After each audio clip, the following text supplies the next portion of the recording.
ciudadanos protestan le dimissioni del precedente. Los sucesos han tenido lugar en el aeropuerto de Caracas. 目前的一个共识是，它应该是来源于自然界的某一种野生动物。Un segundo túnel en construcción. هذه جاءت من دولة. We may be opponents, but we're not enemies. We're Americans. Résultat, ils font grimper le thermomètre mondial.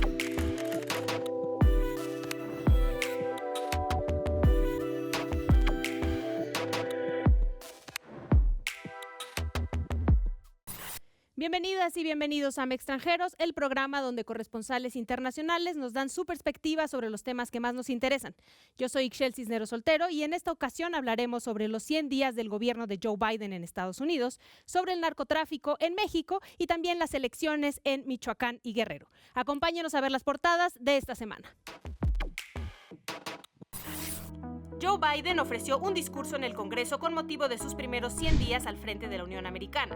El mandatario declaró que ha cumplido 25 de los 61 compromisos que hizo durante su campaña. Además, propuso una reforma migratoria y la ampliación del gasto social para reducir la desigualdad económica. En este primer periodo, su gobierno ha enfrentado a la pandemia, la crisis migratoria, las violencias raciales y tensas relaciones internacionales. El departamento y oficina del controvertido exalcalde de Nueva York y abogado de Donald Trump, Rudolph Giuliani, fueron registrados como parte de una investigación por sus negocios presuntamente ilícitos con Ucrania. Asimismo, el primer ministro de Reino Unido, Boris Johnson, está siendo investigado por la Comisión Electoral por supuestas irregularidades en el manejo del presupuesto, pues los fondos de la remodelación de su casa superaron los topes públicos disponibles para este fin. La ministra principal de Irlanda del Norte, Arlene Foster, anunció su renuncia tras las tensiones internas en su partido a consecuencia del Brexit. Esta decisión podría sumir en una crisis aún mayor a la provincia británica. 2 periodistas españoles y un acompañante irlandés fueron asesinados en el este de Burkina Faso, mientras grababan un documental sobre caza furtiva. El convoy en el que viajaban fue interceptado al parecer por un grupo yihadista vinculado con Al-Qaeda.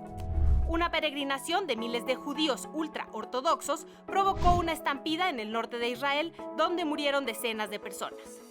China lanzó el primer módulo de su propia estación espacial, cuya construcción se completará en 2022 con una vida útil de entre 10 y 15 años. La semana pasada se pudo observar la superluna en todo el planeta. Este fenómeno astronómico, en el que la luna se aprecia con mayor tamaño, sucede de 2 a 4 veces por año, cuando el satélite se encuentra más cerca de la Tierra.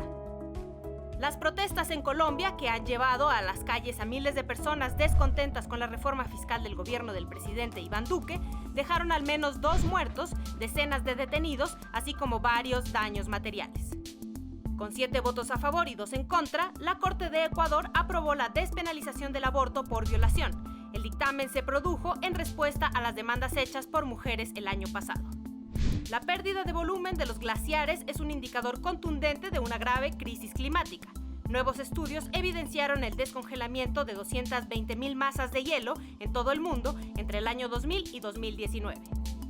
En Corea del Sur, grupos de pescadores protestaron para mostrar su rechazo a la decisión de Japón de liberar al Océano Pacífico más de 1 millón de toneladas de agua contaminada de la central nuclear de Fukushima. Tedros Adhanom Ghebreyesus, director de la OMS, calificó de desgarradora la situación actual en India a causa de la rápida expansión de la pandemia por COVID-19. En el país indoasiático se registran cifras récord de más de 350.000 casos diarios. Además, la crisis sanitaria en India se ve agravada por la propagación de una mutación del virus muy contagiosa, lo que ha causado que muchos países prohíban la entrada a los viajeros provenientes de esta nación. A causa de la devastadora situación, países como Estados Unidos, Reino Unido, Francia y Alemania han enviado ayuda de emergencia. Brasil superó los 400.000 decesos a causa del coronavirus, mientras que el proceso de vacunación avanza muy lentamente y la variante brasileña se expande por toda la región. En Nueva Zelanda, 50.000 personas asistieron a un concierto sin mascarillas y sin distanciamiento social. Esta vuelta a la normalidad fue posible gracias a que esta nación se encuentra prácticamente libre del virus. Bienvenidas, bienvenidos a Extranjeros, qué bueno que nos acompañan en este día. antes que nada, por parte de la producción, queremos mandarle toda nuestra solidaridad, apoyo y muchas buenas vibras a las víctimas de este accidente del colapso de la línea 12 del metro, también a las y los heridos. Estamos con ustedes y no dejaremos de señalar lo que haya sucedido ahí por todas y todos ustedes. Quisiera presentar primero a Diego Calmar. Tú eres corresponsal de La Croix, si lo dije bien. Sí, mi abuela estaría orgullosa de ya mi francés, mira. Fluido. Platícanos un poco la nota que traes para nosotros el día de hoy. Sí, pues yo quería hablar de un país del que no se habla mucho, pero para mí es importante lo que está pasando en este país. Aparte, es un vecino de México. Es lo que está pasando en El Salvador. A finales de febrero, el presidente Nayib Bukele logró ganar la mayoría en el Parlamento gracias a las elecciones. Y lo que pasó este fin de semana es que gracias a la Asamblea y la mayoría que tiene la Asamblea, pudo de forma anticonstitucional destituir a magistrados de la Suprema Corte y también al fiscal general. Uh-huh. Para mí, bueno, hay que respetar también el hecho de que mucha gente apoya a este presidente, por eso no es por nada que tienen la mayoría, pero podemos, creo que, preocuparnos un poco por cuestiones democráticas y de derechos humanos en un país que se está cada vez más militarizando. La policía está desplegada en muchas calles de la capital, San Salvador. Es cierto que la violencia ha bajado, que las maras no tienen tanta importancia como antes, en la violencia y en la tasa de homicidios ha bajado, pero a mí me preocupa un poco lo que está pasando a nivel democrático. Uh-huh. Estamos pasando a un gobierno autoritario por parte de Bukele y me interesa lo que está pasando. Además, prenden las alertas rojas porque lo hemos vivido en América Latina en otras ocasiones cuando los países empiezan a perder contrapesos, ¿no? Que creo que sería lo peligroso que el poder recaiga en una sola persona. Claro, esa palabra de contrapeso para mí es la más importante. Va a haber menos contrapeso si Bukele controla al fiscal general y a la mayoría de la Suprema Corte.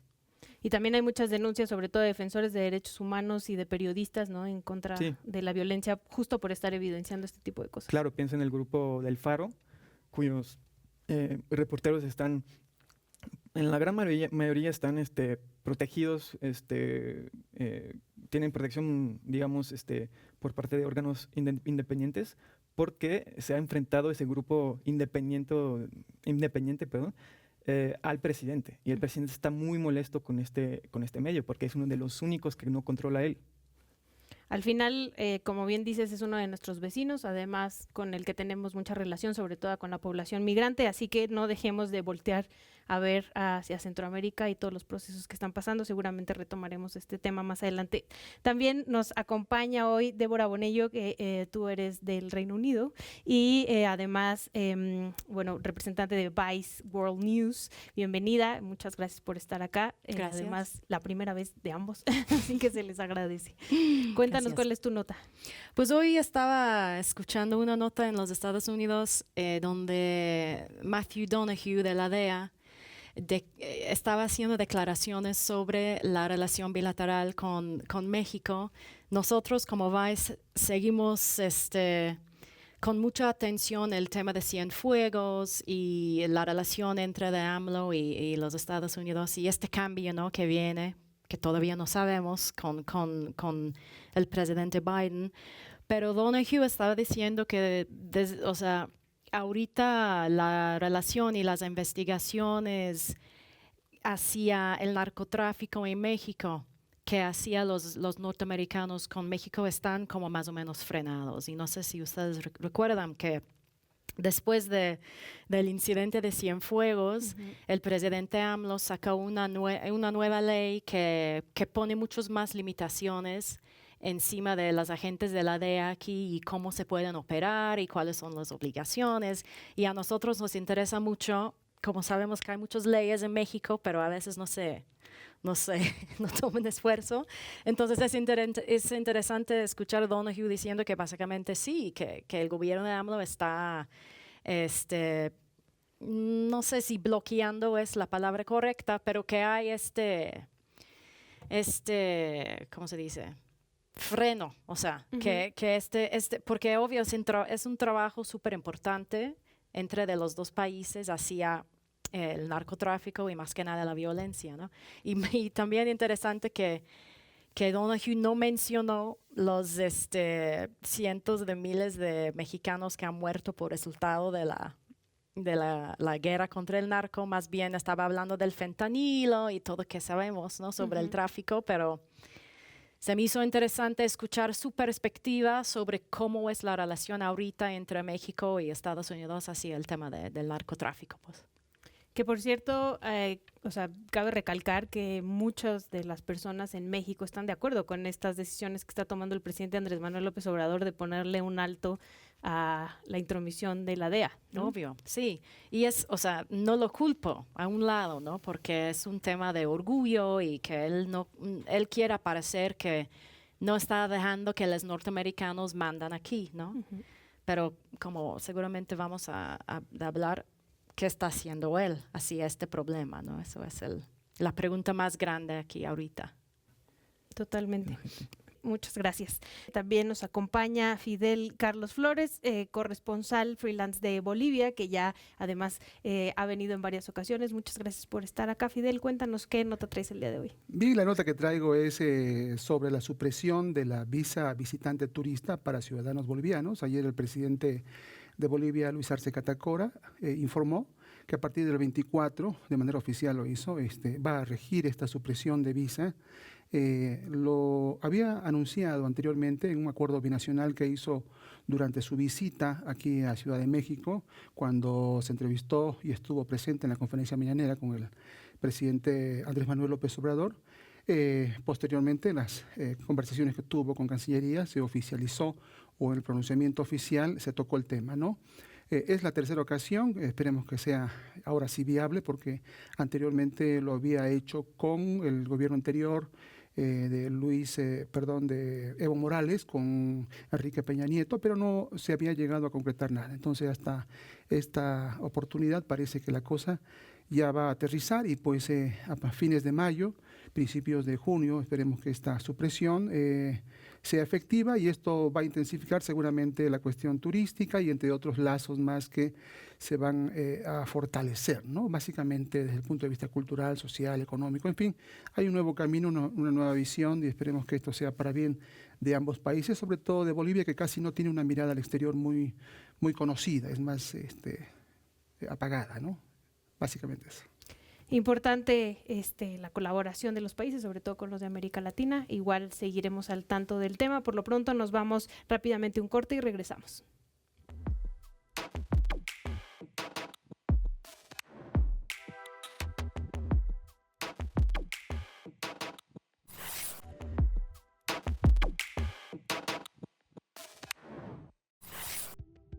Ante el creciente poder del crimen organizado en México, el Consejo Ciudadano para la Seguridad Pública y la Justicia Penal aseguró que el país lleva 2 años como epicentro mundial de la violencia homicida, con 18 ciudades de 50 en el listado, incluidas las 2 ciudades más violentas del mundo, Celaya y Tijuana. Se estima que el 80% de los crímenes de esta naturaleza son perpetuados por grupos del crimen organizado, cuyo nivel de violencia ha alcanzado alturas aterradoras, especialmente en manos del cártel de Jalisco Nueva Generación. El gobierno de López Obrador ha sido duramente criticado por su táctica pacífica para combatir este problema. Recientemente, el ex embajador de Estados Unidos en México, Christopher Landau, afirmó que las organizaciones criminales mexicanas controlan entre el 35 y 40% del territorio nacional y que la estrategia pasiva del gobierno mexicano ha permitido que el crimen organizado actúe libremente. Por su parte, el mandatario mexicano aseguró que sus programas sociales eliminarán el problema de fondo, al fortalecer oportunidades que contrarresten la influencia del crimen organizado en sectores vulnerables. Asimismo, afirmó que, en su gobierno humanista, como califica a su mandato, se consigue la paz con justicia, no con acciones coercitivas. A la par, el presidente López Obrador ha dado continuidad a la estrategia militarizada de los sexenios anteriores, la cual tampoco ha ayudado a la disminución de la violencia e inseguridad. Continuamos en Extranjeros y volvemos a este bloque para hablar de la lucha contra el narcotráfico, específicamente en el gobierno de Andrés Manuel López Obrador y la respuesta que ha tenido Estados Unidos ante esto. También veíamos al ex embajador Christopher Landau hablando, ¿no? Tuiteando al respecto y dando algunas entrevistas en Estados Unidos. Cuéntanos, Débora, empezamos contigo con este tema, que además es tu especialidad en este país ya por varios años. Pues es súper interesante que Biden entra justo después del incidente con Salvador Cienfuegos, ¿no? Lo cual fue, yo creo que una oportunidad para el presidente Andrés Manuel enfatizar su posición hacia los norteamericanos y la relación de seguridad que han tenido, ¿no? Lo cual es, bueno, a lo mejor Enrique Peña Nieto y Calderón estaban como mano a mano con ellos. Yo tengo mis límites, yo no voy a tolerar ciertas cosas. Y obvio, fue un humillante para él cuando agarraron al capitán Cienfuegos allá. Y justo estuvimos hablando sobre las declaraciones de la DEA en los Estados Unidos hacia la relación que tienen ahorita con el gobierno de AMLO, lo cual no es tan bueno, ¿no? Pero tampoco no hemos visto declaraciones por parte del presidente Biden ni Kamala Harris sobre esta relación y cuál es el plan, ¿no? Yo tengo entendido que el acuerdo de Mérida está todo en el aire y las condiciones que acordaron hace años ya están en cuestión, lo cual no lo dudo. Pero si vemos nada más México y olvidamos del lado de los norteamericanos, pues AMLO está enfrentando una situación muy grave en México, ¿no? No solo con el nivel de homicidios que estamos viendo en todo el país, la falta de control, pero también casos de corrupción tremendos en muchos estados, ¿no? Y nosotros que hacemos, Vice, nos enfocamos mucho en el tema del narcotráfico y el crimen y la violencia. Y a través de los últimos años, yo y los otros reporteros hemos visto que mucha de la violencia que sí tiene que ver con las rutas hacia los Estados Unidos y control por parte de cada organización, las cuales obvio son más fragmentados por el asunto del Kingpin Strategy, pero hay mucho más violencia que tiene que ver con el mercado local. O sea, ¿quién está vendiendo en Celaya y en Irapuato y en las ciudades más violentos en el país? Tiene mucho que ver con el consumo de los mexicanos, no tanto de qué vamos a mandar a los gringos, ¿no? Y eso yo creo que es una dinámica que no solo tiene que ver con cómo manejamos el asunto bilateral con los norteamericanos, también tiene que ver con la actitud del presidente hacia el consumo de sustancias. O sea, vemos que la legalización de la marihuana está frenada, siempre están como echando ¿cómo se dice? Frenando o pasar la ley, si lo pasan, ¿no? Entonces, sí, o sea, yo criticaba mucho a la política de la guerra contra el narco, porque vemos que tiene muchas fallas, ¿no? Pero no veo que Andrés Manuel tiene otras ideas. Y eso sí se me hace es un gran problema ahorita de su administración y su gobierno. Incluso vimos la criminalización de los usuarios e usuarias de drogas, ¿no? En campañas del propio gobierno mexicano. Sí, y como hace un año más o menos estaba yo en Tijuana reportando el aumento del uso de fentanilo al lado mexicano, que era como una consecuencia del opioid crisis que está bajándose, ¿no? Y todas las pocas organizaciones que trabajan en reducción de daños ya no tienen dinero del gobierno de Andrés Manuel, que tiene que ver con su lucha en contra de la corrupción, y obvio tienen que tener medidas y filtros para evitar la corrupción, pero reducción de daños en México casi no existe, ¿no? O sea, que los usuarios de drogas son criminales, que es algo muy malo, muy estigmatizado, y eso no ayuda, porque si como gobierno no entiende cuál es el tamaño del problema, ¿no? O sea, el uso de metanfetamina, de cristal, es el problema más grande de todos los centros de integración juvenil que hay, porque son los únicos como rehab clínicas en México, ¿no? Y son pocos, ¿no? Y tenemos los anexos, lo cual es otro tema total, pero el uso en México está creciendo bastante y Andrés Manuel no es un liberal en este sentido, bueno, en pocos sentidos, pero en el sentido del uso de droga es muy conservador y eso se ve en la forma en que está manejando el problema, creo yo. Pues de hecho el Senado por eso no ha frenado la ley, ¿no? O sea, por cuestión de criminalizar o no los usuarios. Y estoy de acuerdo contigo, o sea, yo también he reportado en Tijuana, en esas zonas donde pues el uso es muy importante y definitivamente esa gente criminalizándolos, pues de una forma es como que los estás alejando de la solución. Cuando pues puedes incluirlos legalizando pues el proyecto de ley, aunque sea otro tipo de droga, pero pues ya vamos por un camino, ¿no? Con este proyecto de ley. Si podemos empezar con la marihuana, ¿qué se puede hacer después? Entonces, obviamente luego pues habría que decidir qué tipo de droga. Pero ese es el proyecto de ley y se está estancando y hasta septiembre, ¿no? Se va a votar. Pues supuestamente, eso dicen. Eso dicen. Pero coincido contigo, pero por otra parte, con un mercado norteamericano tan grande enfrente, yo entiendo que por una parte se tenga que involucrar a Estados Unidos en la lucha. Claro, Obvio, o sea, sin duda, O sea, sin duda. con un mercado tan grande de más de 300 millones de habitantes enfrente que consume drogas de forma recreativa y no solamente marihuana, pues es obvio que este problema de la droga va a seguir.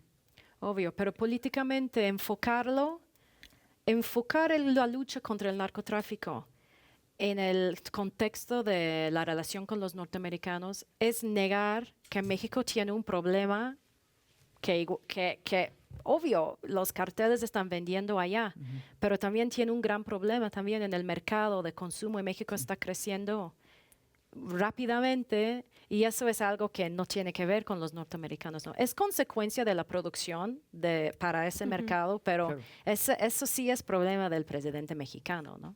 Sí, quizás yo podría aportar ahí que sí, la intensificación de la racionalización del problema, como decía el compañero, va a tener que ser mucho más profunda, más rápida, generar nuevas estrategias distintas. Y este problema del consumo interno sí ha subido, evidentemente, ¿no? Me ha tocado alguna ocasión estar en la frontera sur, por ejemplo, el drama es tremendo ahí, inclusive con el tráfico, con el uso le llaman mulas para transportar droga. Y bueno, esto es gravísimo. Ahora, este problema en sí es un gran problema que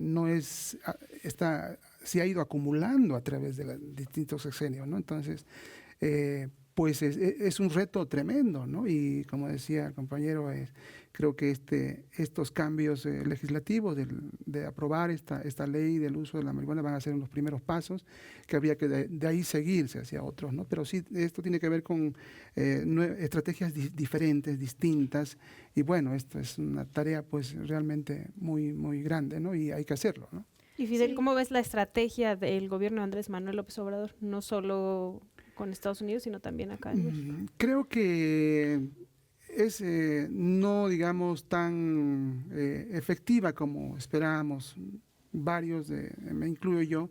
Sin embargo, creo que está limitado por las circunstancias. El hacer estos cambios o enfrentarse al problema en sí no es de la noche a la mañana, evidentemente, ¿no? Es un problema muy serio y que tiene que ver además con problemas estructurales, ¿no? De esta gran diferencia, esta marginalidad que hay en la frontera y que, bueno, la gente de alguna manera ante la pobreza pues se incorpora a esto, ¿no? Entonces imagínate, y a eso si le sumas la pandemia, la crisis, el desempleo, tienes un cóctel altamente explosivo.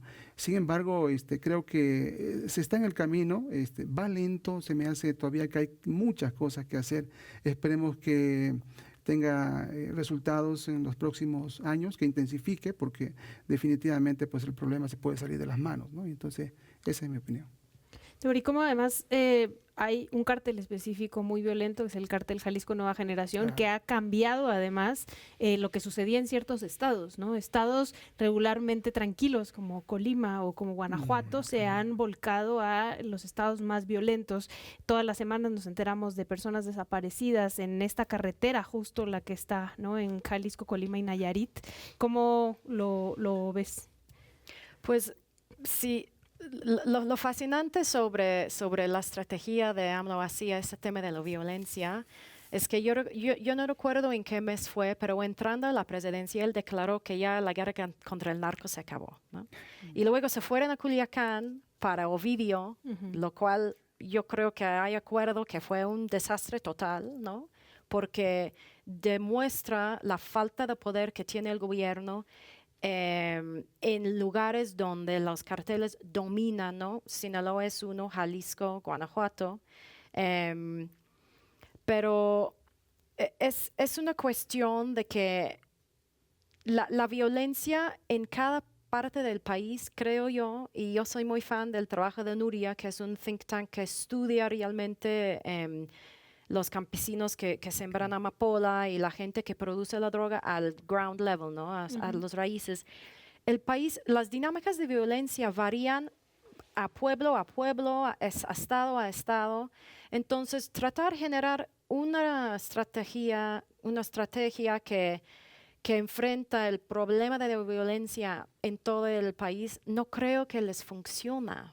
O sea, lo hemos visto con Calderón, que fracasó, con Enrique Peña Nieto, y ya con niveles tan altos de violencia, hay que pensar en otra cosa. Y hay que involucrar más a los gobiernos de los estados y municipios, lo cual es difícil porque creo que la corrupción es más profundo a estos niveles del gobierno. Pero tratar de desarrollar una idea como el Kingpin Strategy, que claramente no está funcionando nacional, yo creo que es un error, que hay que enfrentar este problema pueblo a pueblo, estado a estado, en lugar de pensar que si hacemos estos 3 pilares de una política que nos va a mejorar todo, porque eso no les ha funcionado en más que una década, ¿no? Y lo vemos que no funciona en varios países del mundo, ¿no?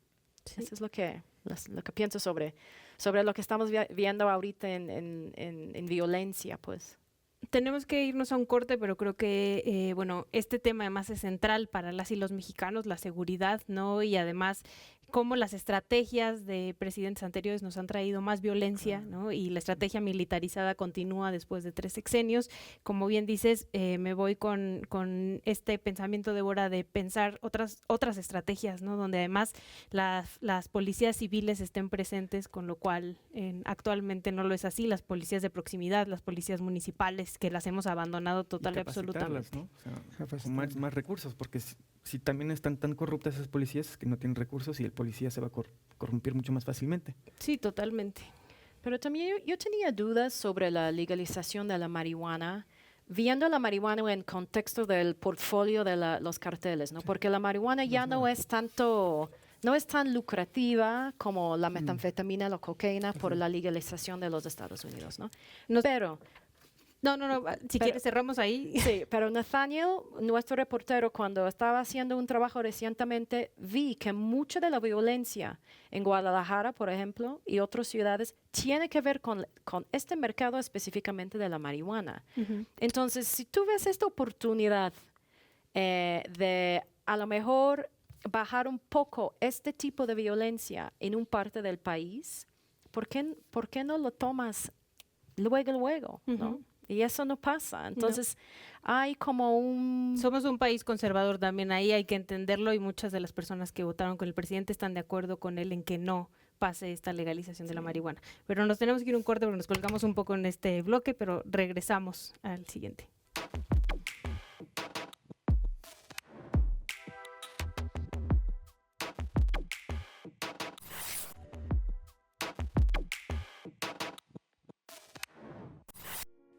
confirmación de la Sala del Tribunal Electoral del Poder Judicial de la Federación del retiro de las candidaturas de Félix Salgado Macedonio y Raúl Morón Orozco, el partido Morena debe designar a nuevos candidatos o candidatas que los sustituyan. Mientras que en Michoacán, Alfredo Ramírez Bedoya fue nombrado el nuevo aspirante al gobierno de ese estado, en Guerrero se realizó una encuesta para elegir a la nueva candidata entre 4 mujeres, de las cuales salió ganadora la hija de Salgado, Evelyn Salgado Pineda. El retiro de las candidaturas de los morenistas ha sido criticado por el presidente López Obrador, quien ha calificado la decisión como un golpe a la democracia, por lo que anunció que alista una reforma electoral para no dejar indefensos a los candidatos. Paralelamente, Salgado y Morón han sido designados como dirigentes estatales de Morena en sus respectivos estados. Regresamos a Extranjeros y en este bloque vamos a hablar sobre elecciones y campañas políticas y que justo pudiera parecer muy desligado al primer tema que teníamos, pero lamentablemente en este país la violencia también está dentro del proceso electoral en nuestro país. Van más de 30 candidatos y candidatas asesinadas y hay estados donde además todavía se pone más complicado cuando en Guerrero y Michoacán específicamente los procesos internos para elegir a los candidatos a gobernador tienen muchos conflictos y entonces terminan quitando, según el Tribunal Federal, termina quitándole las candidaturas a 2 de ellos, a Félix Salgado Macedonio y a Raúl Morón. Empiezo contigo, Fidel, porque justo creo que podemos ligar de lo que veníamos, ¿no? Porque específicamente en estos 2 estados, además, de donde la violencia y la desigualdad hay. Claro, quizás subrayar que la violencia y el crimen organizado en sí ha ido tomando protagonismo, inclusive en el poder político, ha ido escalando, ¿no? Y esto implica una relación altamente volátil y peligrosa que ha costado la vida de seres humanos, y no solamente eso, o sea, se ha enquistado en varios en municipios, en varias alcaldías en el país, tú mismo lo decías, ha costado la vida de personas de manera muy grave, ¿no?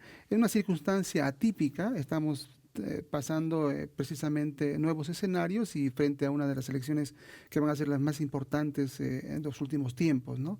Entonces definitivamente aquí la violencia pues ha tomado un protagonismo y el crimen organizado en sí en general, ¿no? Eso sería mi aporte. ¿Cómo lo ven por acá? El ámbito electoral, estamos justo a la mitad de las campañas, ¿no? Pues, lo que yo lamento, sobre todo con el tema de los 2 candidatos de los estados de Michoacán y Guerrero, lo que lamento es que ya no se está hablando de los temas principales de esos estados, que son la violencia, como bien lo comentabas, Fidel. Bueno, pues porque también se tiene que hablar de lo que pasó con Salgado Macedonio, que tiene varias denuncias contra él de violación y problemas de gastos de campaña. Y pues sí, ya no se está hablando de los temas principales de Guerrero, donde la violencia pues está siendo cada vez más importante. Y yo solamente veo en las portadas, o hemos visto solamente en las portadas durante 2 semanas, qué va a hacer el INE con Salgado, le van a quitar la candidatura, va a seguir, va a poner a su hija, o el INE ya se ha vuelto un contrapeso, un opositor. O sea, ya no se está hablando de problemas verdaderos, estructurales. No estoy diciendo que los problemas de violación de Salgado no lo son, pero ya estamos hablando de pura politiquera, ¿no? Y eso es lo que yo lamento en esta campaña, ¿no? Y si a eso le agregamos además el desafuero del gobernador de Tamaulipas, García Cabeza de Vaca, ¿no? También así a la mitad de las elecciones, lo cual no quiere decir que no tenga un proceso abierto, ¿no? Pero en este momento específicamente igual suele enturbiar esto. Pues él está siguiendo los pasos de sus anteriores, ¿no? Eugenio Hernández, que está, yo creo que está aquí preso, pero está bajo de indictment en los Estados Unidos. También Yarrington, ¿no?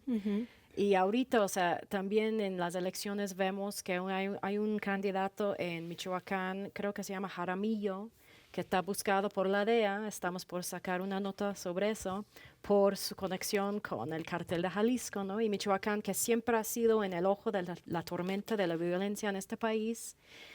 Pero supongo que Morena no tiene corruptos como otros partidos, ¿no? Como que el presidente se iba a acabar con ese tema.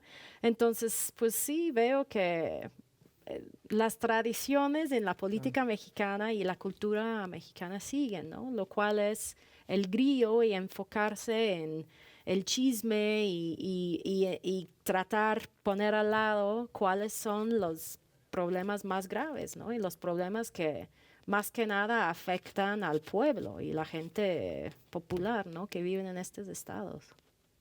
Y al final las y los candidatos que en muchos estados tienen que andar, ¿no?, con personal de la Guardia Nacional para hacer campaña. O sea, ese es el reflejo de nuestro país actualmente, ¿no? Las costumbres de hacer política a la mexicana continúan vivitas y coleando, ¿no? Y están ahí, y bueno, este proceso va a ser muy pesado, muy largo, ¿no? Porque son problemas estructurales, no es una forma de justificarse, pero sí son problemas que han ido a lo largo de los años amontonándose, ¿no? Estas costumbres, por ejemplo, de que manejar ciertos grupos para beneficiar a otros o dar dádivas, en fin, son cosas que ya recuerdo haberlos visto hace muchísimo tiempo, ¿no? Y siguen vivitas ahí. Y si a esto le agregamos los supuestos vínculos de Evelyn Salgado con el cártel de los Beltrán Leiva, y en un estado, insisto, como Guerrero, donde además ustedes han hecho muchas investigaciones, ¿no? ¿Cómo ves la realidad del estado en específico? Es que yo siento que es algo que vemos en toda la región, ¿no? O sea, estamos viendo en Honduras, el presidente está muy visto, su hermano ¿cómo se dice?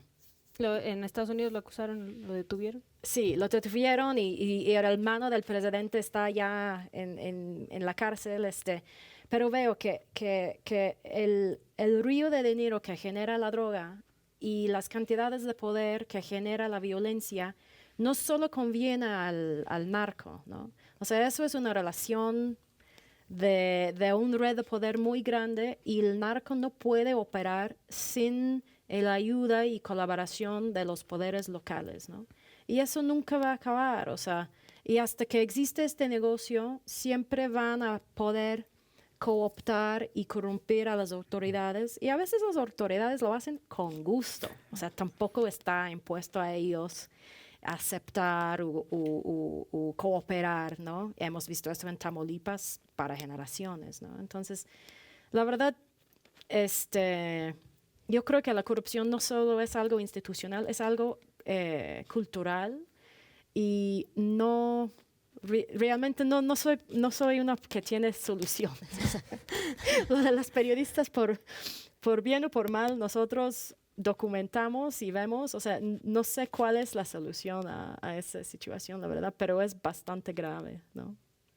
Y al final, bueno, nos deja a la ciudadanía con una de las elecciones más grandes, como bien dices, de México, con opciones para votar que realmente convencen a muy pocos y pocas, ¿no? Entonces, creo que ahí también tenemos nosotros desde la ciudadanía que empezar a empujar por el cambio de la clase política mexicana.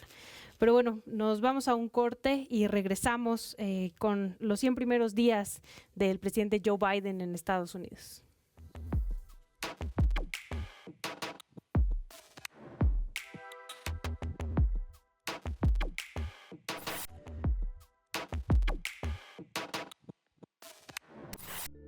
Al dejar la presidencia de Estados Unidos, el exmandatario Donald Trump dejó una nación severamente polarizada y con diversas crisis en materia política, económica y de salud. Sin embargo, la llegada de Joe Biden al poder generó grandes expectativas y en 3 meses de haber asumido la presidencia ya cuenta con la aprobación de 7 de cada 10 estadounidenses. En sus primeros 100 días, Biden cumplió muchos de los compromisos de campaña, priorizando 4 temas: la pandemia, la recesión económica, el cambio climático y la injusticia racial. Su gestión en la pandemia ha resultado en más de 100 millones de vacunas aplicadas, así como la aprobación de $1.9 billones para contrarrestar los efectos económicos de la emergencia sanitaria. Además, firmó una orden ejecutiva para reactivar el Pacto de Estados Unidos de reducir sus emisiones de carbono como parte de los Acuerdos de París. Todo esto sumado a diversas reformas que incluyen un plan de infraestructura, propuestas fiscales como el aumento de impuestos a las grandes empresas y un proyecto de ley para el manejo de la crisis migratoria, lo que ha puesto a la Unión Americana en la mira del mundo entero, con calificaciones positivas en muchos países. Continuamos en Extranjeros, muchísimas gracias por seguir sintonizándonos y como les comentaba al final del bloque anterior, vamos a analizar en esta ocasión los 100 días del presidente Joe Biden en Estados Unidos, como salió a dar su mensaje y a decir que ya ha cumplido con una gran parte de los compromisos que hizo en campaña, y lo cual también le ha traído una aprobación importante en la población en Estados Unidos y también, hay que decirlo así, en algunos otros países del mundo. Cuéntanos, Diego, ¿cómo has visto este proceso? Muchas cosas es que decir, yo creo, tanto en la forma que en el fondo. Y es igual de importante porque también involucra mucho a México y la vida política, social, la violencia en México, la economía. En el fondo y en la forma, porque la forma ha hecho declaraciones muy fuertes y a mí me ha sorprendido que se hiciera todavía más a la izquierda. Sabíamos que era demócrata, que iba a hacer reformas importantes, pero no pensaba que iba a ser tan así. Las declaraciones habló de que sí existía un racismo sistémico en Estados Unidos. Eso es algo nuevo. Ni siquiera Barack Obama, que era afroamericano, se había levantado así. También era otra época, ¿no? A lo mejor no se hablaba de racismo sistémico, pero eso es muy importante.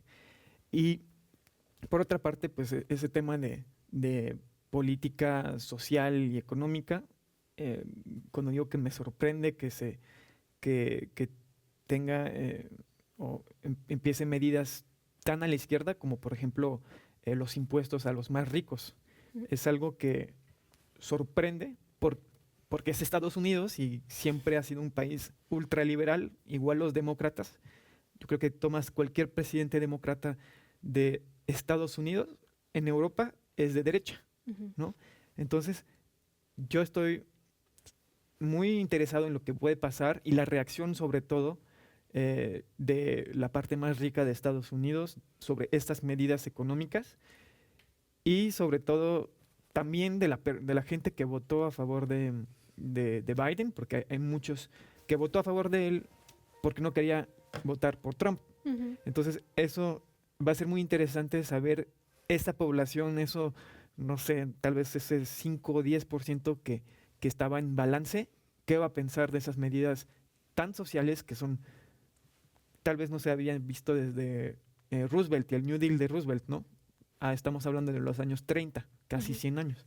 Entonces eso es lo que me interesa y saber cuál va a ser la reacción de esta población norteamericana que está en el medio y cómo va a reaccionar. ¿Van a estar a favor de esas medidas sociales o van al final con el tiempo regresar a su cultura tan liberal que es pagar el mínimo de impuestos posibles y cada uno, ¿no? Lograr su propia economía personal? Y podría polarizar más también a toda esta población que mencionas que ya de por sí no estaba de acuerdo con el presidente Biden en ciertas posturas. ¿Tú cómo lo has visto, Debra? Pues se me hace interesante su posición así el tema de la migración, ¿no? Lo cual en México es lo que nos ha tocado reportar más que nada en los últimos años, migración y seguridad. Y yo creo que había mucha esperanza en toda la región que con Biden vamos a ver una política más humana, pero ves que el presidente está en una posición muy difícil, enfrentando sí a una sociedad tan polarizada, pero el tema de COVID, los centros de detención, o sea, lo vemos que él ya se acabó el MPP, lo cual fue mandar todos a México a esperar su proceso de asilo en los Estados Unidos, pero igual por título 42, Title 42, siguen mandando muchos migrantes de regreso a México. O sea, y de lo que sabemos nosotros, no hay una criteria muy clara de que califica que si tú te quedas en Estados Unidos con tus chiquitos o si te mandan de regreso a Reynosa o Tijuana o estas ciudades fronterizas que son, como sabemos, bastante peligrosas, ¿no? Y vi ayer, creo que Biden aumentó la cantidad de casos de asilo que van a dar en los Estados Unidos, que Trump lo había bajado pero la verdad, o sea, y a lo mejor estoy equivocada, pero no importa quién está en la Casa Blanca, o sea, hay percepciones que cambian, ¿no? Y a lo mejor los demócratas son más de derechos humanos, etcétera, pero realmente la política hacia América Latina no cambia tanto, ¿no? O sea, vemos que los temas de seguridad siguen siendo más o menos militarización, o sea, dar dinero a gobiernos para enfrentar con más armas en contra del crimen organizado, lo cual realmente ha sido el status quo para 5 décadas y no ha hallado a una solución, ¿no? Entonces veo que, o sea, Biden en su discurso es mucho más bueno que Trump, obvio, lo cual no fue difícil. Que era muy difícil, exacto.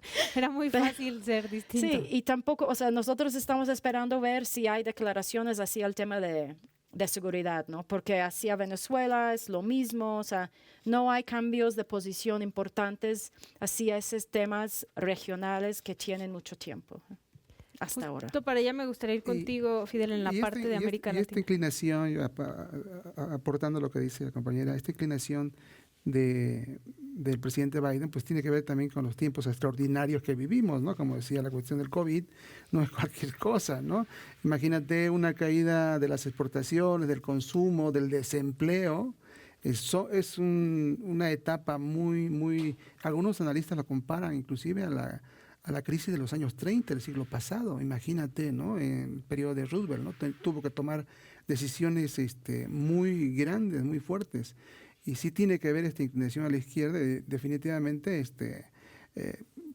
los tiempos lo ameritan, ¿no? Para que siga ese sendero. Y también yo observaba, al menos en esta presencia de Estados Unidos, de que China ha ido tomando un protagonismo importante en el mundo y parecería que, bueno, de hecho con las promesas que hizo Biden es recuperar ese liderazgo, ¿no? No solamente China, sino Rusia, ¿no? Geopolíticamente fue tomando cierto protagonismo y aprovechando, mira, lo que son las cosas este tiempo de la pandemia para poder expandirse en algunas áreas, ¿no? Sin lugar a dudas, un escenario geopolítico muy interesante que nos va a tocar ver. Y eso, el papel con América Latina, como lo han visto, ya me platicabas tú un poco, Débora, pero ¿cómo lo ves, Diego? Pues sí, como decía Débora, al final la relación sigue un poco la misma. Y lo que sí es muy decepcionante por parte de Biden, aunque es obvio que no tienen miles de opciones, no es el dueño de Estados Unidos, pero México se está convirtiendo ya con Trump, pero como un basurero para Estados Unidos. O sea, en la frontera, como tú dices, hubo muchas expulsiones, no sabemos a veces cuáles son los criterios, y lo peor, y eso lo han reportado varios y varias reporteros y reporteras en la frontera, muchos centroamericanos que llegan a Juárez, a Reynosa, a Tijuana, no saben que están regresando a México. Muchos llegan a El Paso, aterrizan y los hacen cruzar la frontera, y ellos cuando se están dando cuenta que están regresando al sur. Y a ellos les habían dicho todo lo contrario, ¿no? Entonces eso también es muy decepcionante, ¿no? O sea, la política migratoria, obviamente toda su campaña fue tan abierta, creo que también influyó mucho la pandemia, como tú dices, el manejo de Trump. Pero sí, también yo creo que el movimiento Black Lives Matter de los afroamericanos también influyó mucho en la voluntad de Biden de abrirse mucho a las minorías o abrirse a todo lo que es cuestión de derechos humanos. Y yo creo que fue muy ambicioso ahí y se dio cuenta de que no iba a poder, no porque no quiere, pero pues porque tampoco los albergues están llenos, repletos. Y pues sí, se animó demasiado, yo creo, en eso de la migración. Y luego esa posición hizo que mucha gente en Centroamérica pensara que iba a ser mucho más fácil entrar al país. Y por eso hubo mucho más migrantes. O sea, siempre es así. Y fue igual en las elecciones, ¿no? Cuando fue elegido hubo una ola de migración más importante porque la gente se anima porque piensa que ya va a ser más fácil obtener el asilo. Sí, nosotros también vemos que hay muchos intereses privados que están empujando a la migración, empujando a la violencia. O sea, los coyotes también explotan fama de Biden, que va a ser más buena onda. Y en Estados Unidos, o sea, vemos que los intereses de la industria de las armas, nosotros acabamos de sacar una nota que tenía que ver con los millones de dólares que los empresas que mandan dinero, ellos también están sacando, o sea, están profiting, o sea, es un fin de lucro, los secuestros y los coyotes, porque todos estos miles de dólares que mandan las familias hacia México, estas empresas también toman su parte, ¿no? Y no hay ningún sistema que está tratando de limitar eso, ¿no? Y igual, o sea, ¿dónde estarían los carteles sin las armas de Estados Unidos? ¿No? Lamentablemente se nos acabó el tiempo, ya estamos en tiempo, es más, pero les agradecemos muchísimo su presencia y ojalá les veamos pronto por acá. Muchas gracias. Esto fue Extranjeros. Acompáñenos la próxima semana.